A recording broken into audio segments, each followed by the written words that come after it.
All right, part two of the One Flew Over the Cuckoo's Nest.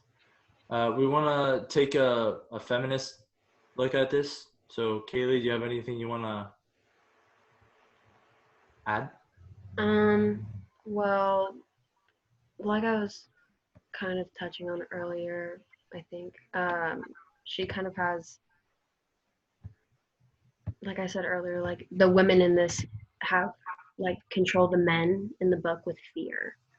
So like I guess like Nurse Ratchet, she like literally bullies everyone, like either with like harsh words, torture, basically, or like just beats down on them emotionally to get them to kind of listen to her. Yeah. One thing I kind of noticed though, like to look on Nurse Ratchet's side. So McMurphy is in there because he was a sex offender and then he was also very aggressive.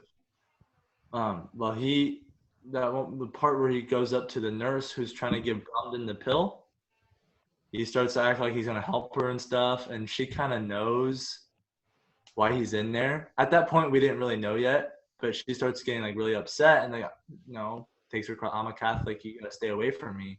And he kept trying to push at her, like kept trying to, oh, let me help you, let me get in here and help you, and obviously that's not good. He's McMurphy is some kind of offender, and that kind of behavior needs to have that strict, almost oppressive behavior. Not oppressive, but almost, you know, like in prison. He shouldn't be in a mental institution. That's what I'm trying to get at. But that was just the historical lens. A lot of guys he's in there for like um I think it was like sex with a minority. I think it was like a 15-year-old or something. Yeah, something like that. And that kind of shines a light on the sixth, like that time. Today, if someone was to do that, they would be in prison. But they put him in there in a mental institution, which is not as bad as prison.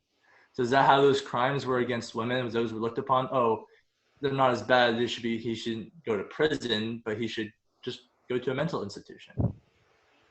Yeah. You see what I'm getting at? Oh, yeah. Mm-hmm. When this book was written, like women didn't have all the rights that men had, and they were still working at that. So I feel like they just like don't like her being in power because they're not used to it. And like, I feel like he should have gone in prison, but crimes against women were probably not viewed as like bad as crimes against men. Yeah, they weren't taken as serious. Yeah, exactly. And that's what this book I think shows, because he's free to walk around with these female nurses. Yeah. And he's in there for sexually offending, like that doesn't connect to me. Like, it doesn't seem right. No. That kind of goes on like the justice system as well. Like when you go to court, you can also take a plea deal saying, "Oh, I'm crazy, this and that," and they'll put you in a mental institution. But now they actually have a thing where they can check if you're actually like saying what you are. Mm-hmm. So it's gotten better over time. But yeah, he doesn't deserve to be in there. Yeah, like back then they didn't have enough knowledge on the topic to see if they were actually mentally unstable. Yeah. Part of what I think also made McMurphy hate having like Nurse Ratchet be in power there is because he was like a sex offender, like he was used to having like the power over like the girls, like the power over like the women, and like having a woman of power over him just made him feel, I guess, maybe lesser, and he genuinely hated that. Yeah. And there's a deep correlation to the effects psychologically of what happens when the your worst nightmare, right? The situation that you could not imagine just happens to come true, and it's coming true in that moment, and you have to try to deal with that. And for him, it's having a woman be an oppressive force on his life. And that really has to do, like you were saying, with gender roles at the time, and the way that that's kind of broadcasted in this book is it took all these men cowering in fear from this force that was Miss Ratchet, that was Nurse Ratchet, because it was uncomfortable for them, and it was unfamiliar to have a woman bear down on them in such a way, which is why it was then so effective to keep them in that state of being crumpled and feeling helpless, is because they don't know how to go about talking back or arguing back against her, except for McMurphy, because that's part of who he is, and that's how he reacts to that situation, with aggression, and his kind of mentality is clashing with hers in a way that really was exactly what the other patients needed to see. Like, yeah, it was just kind of an eye opener. I mean, going off what Sorry, just go real on. quick, going off what Nick said real quick, just with McMurphy, his fear, obviously having a woman have more control over him, with that being his fear, uh, you know, that situation he's put in, also, it continues to build up his personality and what his goal really is in the book, and what the message is. It's just that he's betting that he can beat Nurse Ratchet at her own game, and that's expressed through a majority of the book, um, through the actions that he's able to do, which is obviously break some of the ward rules, and obviously that's a victory in his eyes. Right. Absolutely. But yeah, I just want to add on to that. Yeah. Yeah, actually, does anyone else have something to say about that? No, go on. Go on. No, because I'm gonna move on. Talk about minorities, because that's a good part. The mental illness, like these patients in there, they are a minority. We're gonna think about it. They have no one to represent them in there. And I know we're just talking about how McMurphy is he's not that good of a guy, but he is their voice in there when he comes in there. Because to me, he's not actually he's not crazy. I mean, he is crazy, but he's mentally there. So he realizes, like, with the World Series, with this music being played constantly, with her like oppression on them, he sees that it's wrong. And the treatment, like the electric shocks, that's all wrong, and he becomes their voice. So they start looking for him, and then eventually they break him down. After one, commits suicide, they break him down, and he starts falling apart. But they all still look for him because they never had someone to be their voice before. Yeah. And adding on to that just a little bit, from like the psychology of the patients, is having that role model and someone to base your actions off of, and the way you go about things and interpret things, is actually really critical in like moving forward and advancing your own like awareness of your surroundings. Yeah. I mean, if these guys are just being oppressed constantly, and someone's there going to push for you, you'll decide to follow him. Absolutely. And so moving on from the patients, we also have the workers there. Yeah. We have, of course, the 60s through historical lens. The 60s was a turning point for the civil rights. And this book kind of depicts these workers as, well, the black boys, they call them, and as being a very aggressive and mean towards, Bromden and other patients. And in the beginning, it says, the black boys keep bringing in seconds of everything. They're supposed to be for me. Talking about when Browning was in a cage and they were supposed to feed him, and they kept eating on the food. And what the book is kind of serves to shine a light on is that they're trying to depict like the African Americans as being this group that's aggressive and mean. But I don't think that's what Kessie was trying to show. He was trying to show how, and then he shows how Nurse Ratched treats them, makes them do all the hard work, and makes them do all the dirty work, have to give him the shot, have to put them in the cages, have to use the thermometers on them. And so stuff like that, it's kind of making the patients see them as the bad people. Yeah. It's almost as if she, I was just saying, it's almost as if she doesn't want to get blood on her hands and be able to take responsibility for that. That's what I think.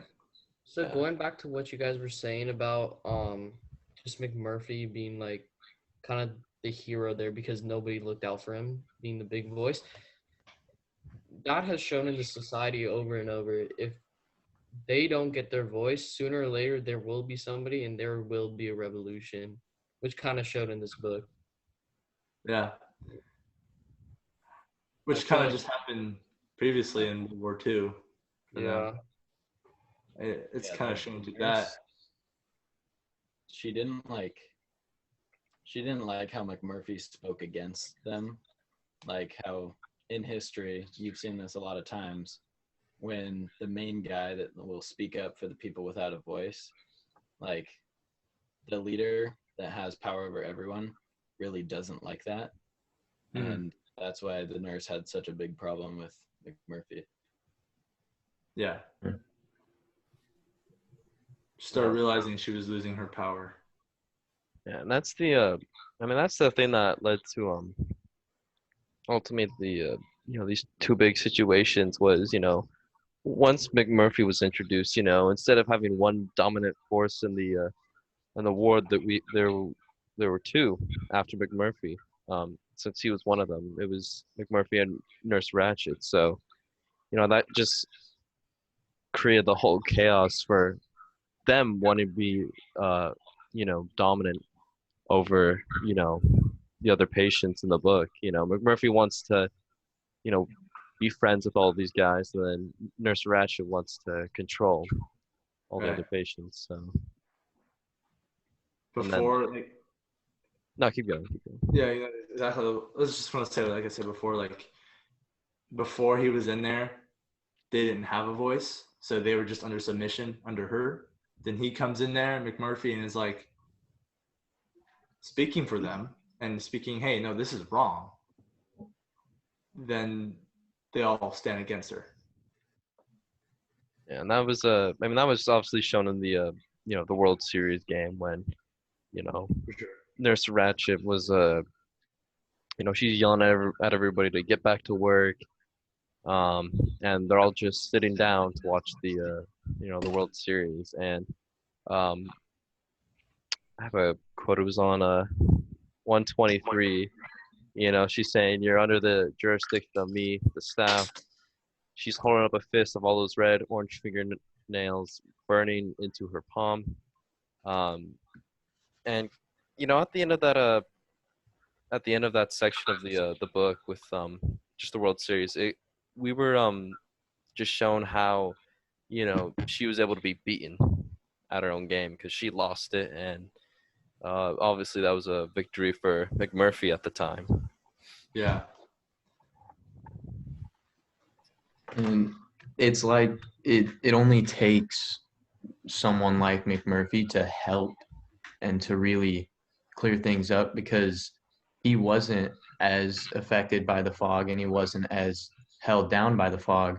And like Cole was saying earlier, and how they increased the fogging and the different methods of doing that as soon as he started showing some prominence and some like retaliation against these different things.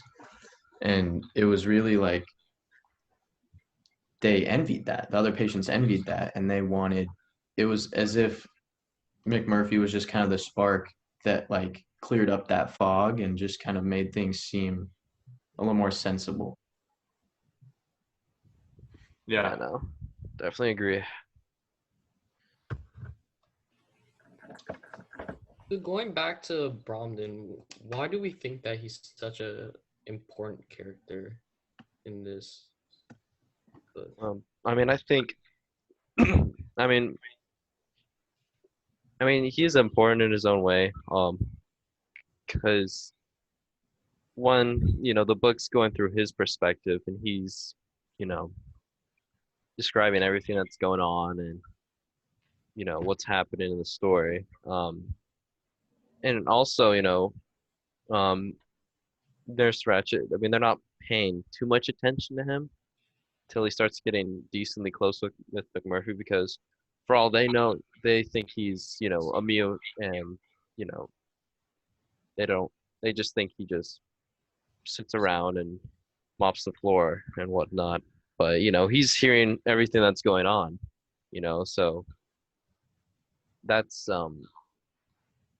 one of his the unique situation that he's put in, and that's I guess that creates the importance of him. A way that he actually describes her is that she's kind of like a doll on not like a doll on the outside, but mechanicalized in steel underneath. Her expressions are always calculated and mechanical. Being like that, she always tries to work to a schedule. That's why putting on the World Series was driving her insane. She's like, no, all of you guys have to stick to my certain outfit that I have planned out.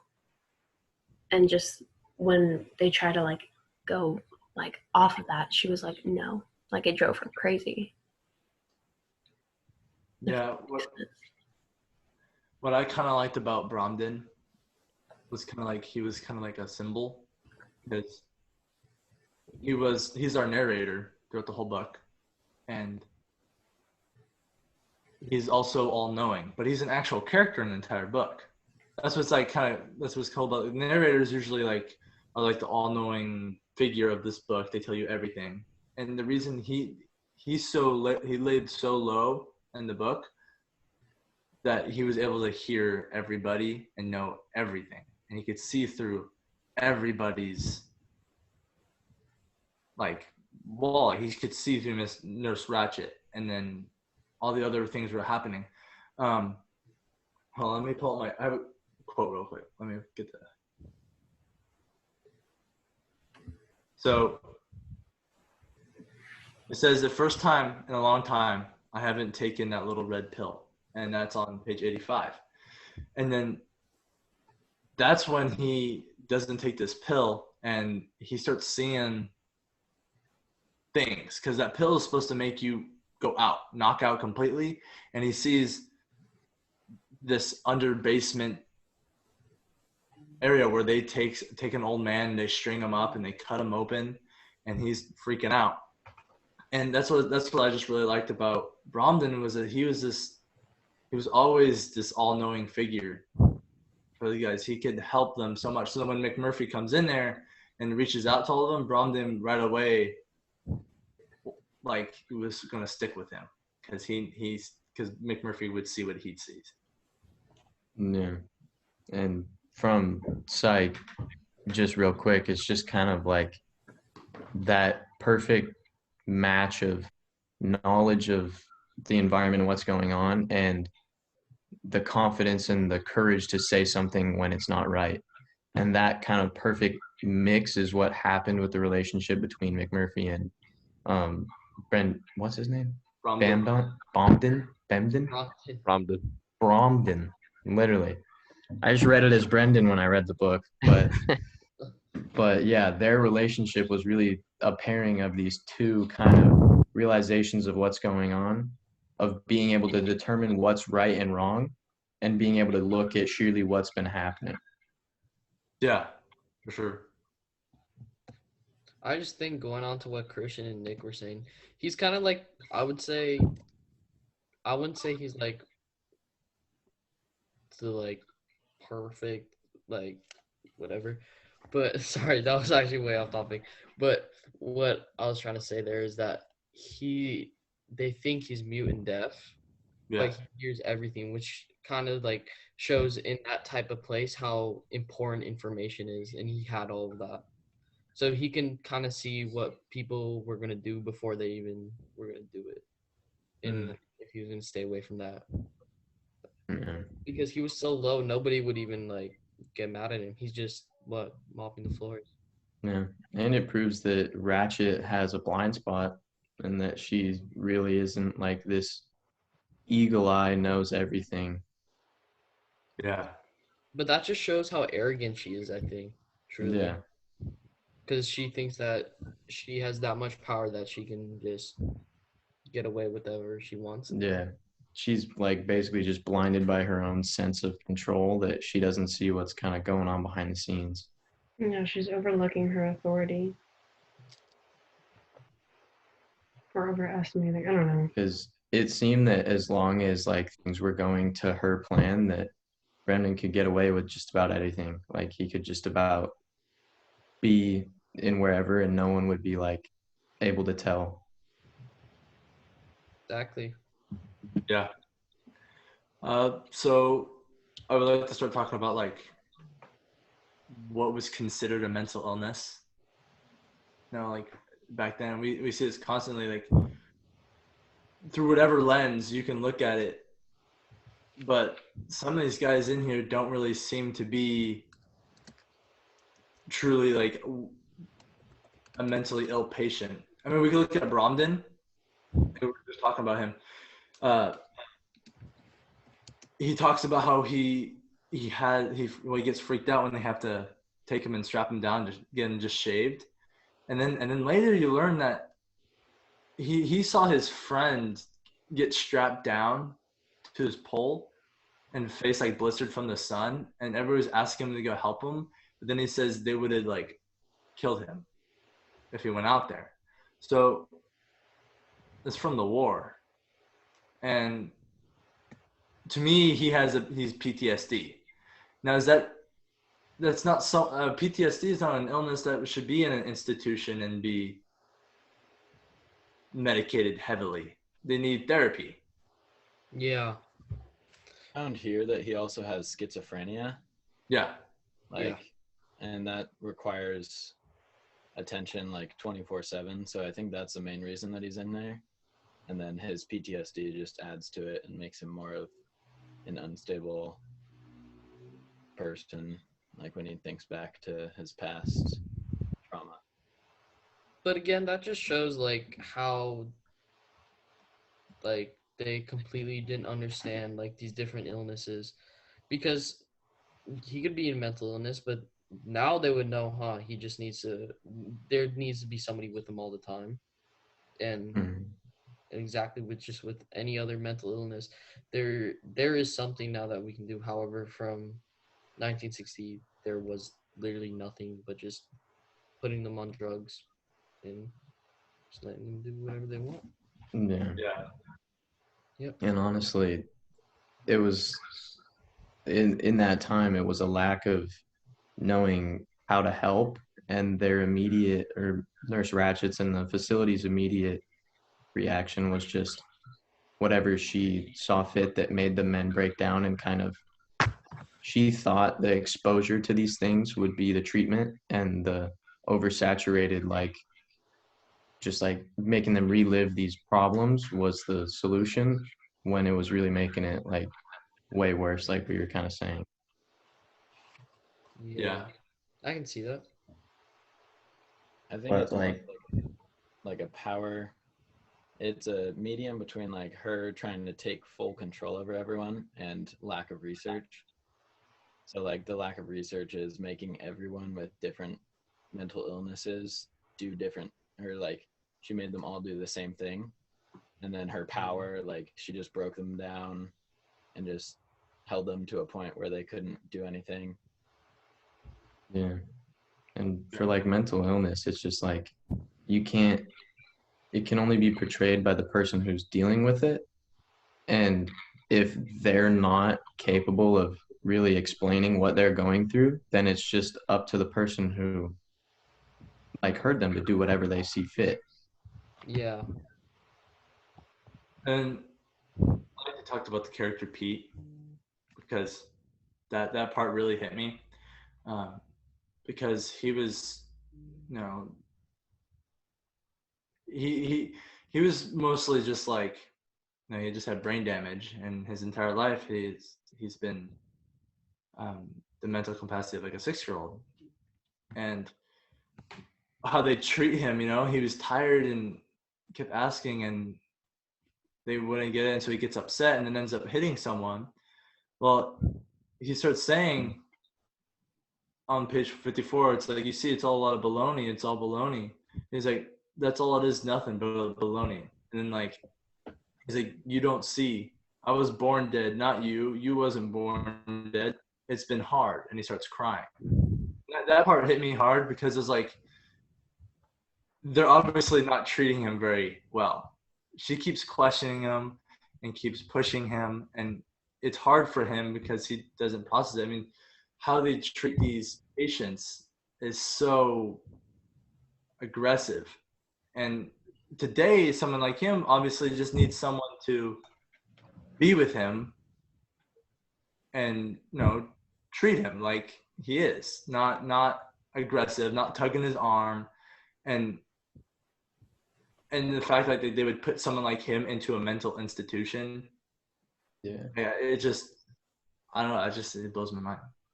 Yeah, no, stuff like that where, you know, Nurse Ratched wakes up all the patients at, like on the weekends, for example.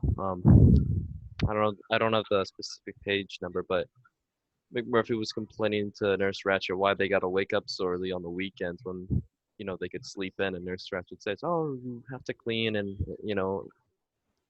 take your therapeutic treatments, stuff like that, where, we have the patients breaking down, Nurse Ratched's only excuse for that kind of stuff, she all does it in the name of therapy, just for those illnesses. And obviously, I mean, it's not, that's not how it should be, but that's her excuse. And obviously with that power, that's how, the way she's running things is just all therapeutic, and that's what she believes. It's just all therapeutic.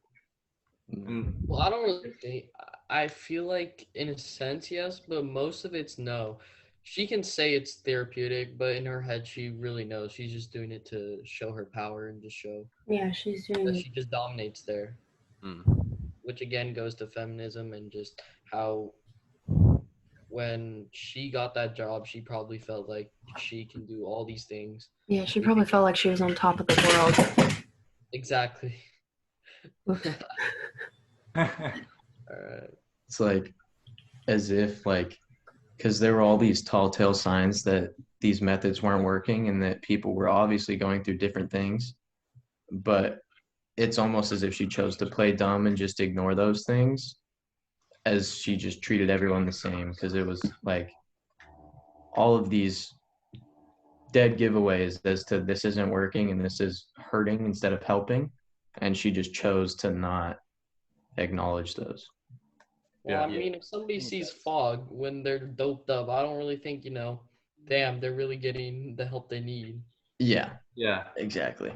It just seems like it's just causing more harm than a hospital should be. Yeah. A hospital should be helping, not causing harm. Yeah. All right. I think that's add something? I think we've hit all the bases. My name's Ender, and I'm doing sociology. Who's next? I'll go. I'm Kaylee, and I was doing feminism. I'm Christian, and I'm doing the historical lens. One of them. I am Nick, and I am your psychologist for today. I was Cole, and I was on overarching themes. I'm Nick, and I did formalist lens. Let's go. We finished. Find this with this.